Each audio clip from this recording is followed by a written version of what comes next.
नमस्कार सांग माने जय जगन्नाथ। आज आम चैत्र मास मंगलवार ओषा विषय जानिबा। केबे पूजा आरंभ हेबो, केबे शेष हेबो, कौन भोग हेबो, पूजा पई कौन कौन आवश्यक सामग्री दरकार, केउठी पूजा करा हेबो, किपरि पूजा हेबो, जे माने बाहर अछंती से माने किपरि पूजा करिवे, सेही विषय आज आम जानिबा। फगुण मास पूर्णमी परठारु जेउ मंगलवार पड़िबो सेही दिन ठारु पूजा आरंभ हेबो। चैत्र पूर्णमी पर्यंत जेतिकी मंगलवार पड़िबो सबु पाड़ी रे माँ मंगलांकर पूजा करिवे। चलित वर्ष 2025 मसीहा मार्च 18 तारिख ठारू आरंभ हेबो, अप्रैल 8 तारिख रे शेष हेबो। ए वर्ष 4 पाड़ी मंगलवार पड़ुछि, को वर्ष 5 पाड़ी मध्य पड़ी थाए। घरर मंगल पाई परिवारर मंगल कामना करी एही पूजा करा जाए। एही पूजा समस्त गृहिणी माने करि थांती। मंगला माँ को डाकिले माँ डाक शुणती आ समस्त को तांक पणत कानी रे घोड़ाई रखि थांती। माँ मंगला काकटपुरर प्राची नदी कूଳରେ मूल देवी रूपे पूजा पाउछंती। माँ मंगला विभिन्न रूप रे पूजा पाउछंती। माँ समस्तंकर मंगल विधान करुथबारु तांक ना माँ मंगला। ओडिशार पारंपरिक ओषा चैत्र मंगलवार ओषा। मंगला माँ को पूजा रे लागिबा सामग्री जानिबा।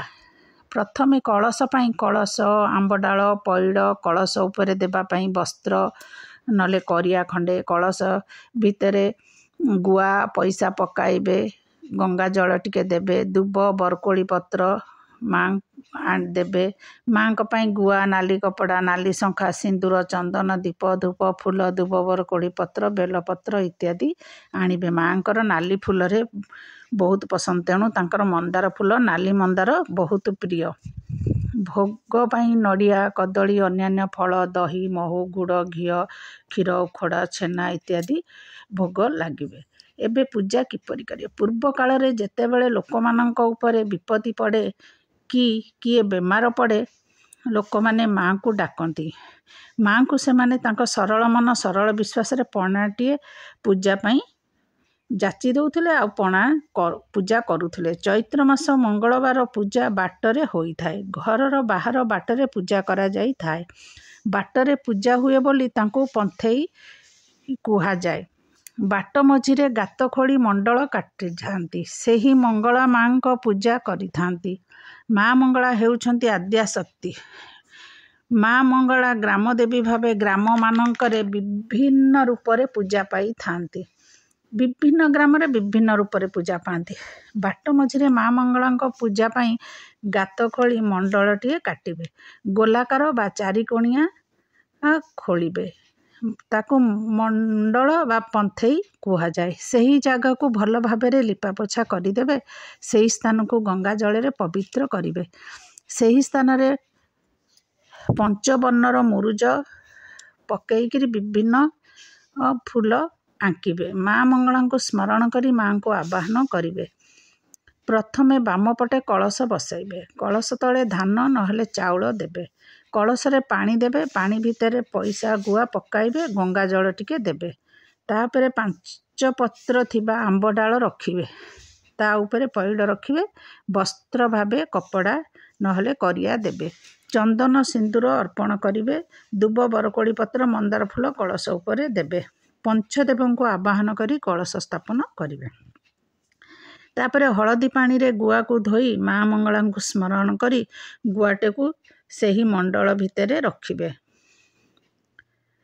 सेही गुआ को माँ को स्वरूप भावे पूजा करा जाई थाए। माँ को पंच उपचार रे पूजा करा जाई थाए। माँ को पाखरे धूप दीप लगाई समस्त भोग पाखरे रखिबे। गुआ को माँ मंगला स्वरूप भावे हलदी पानी और पंचामृत रे अभिषेक करिवे। चंदन सिंदूर देबे। नाली कपड़ा, नाली चूड़ी देबे। माँ को नाली मंदार बहुत प्रिय। नाली मंदार फूल रे माँ को मंडल को भल भाबरे सजाई देबे। गुआ उपरे नाली कपड़ा, नाली मंदार फूल देबे। माँ को पणा बहुत प्रिय, तेणु माँ को भोग रूप रे पणा ही पूजा होई थाए। तेणु पणारे नड़िया, कदली, विभिन्न प्रकार फल, उखुड़ा, छेना, घी, महू, गुड़, क्षीर, दही सबको मिसाई चकटी गोटिए पणा प्रस्तुत करा जाई थाए।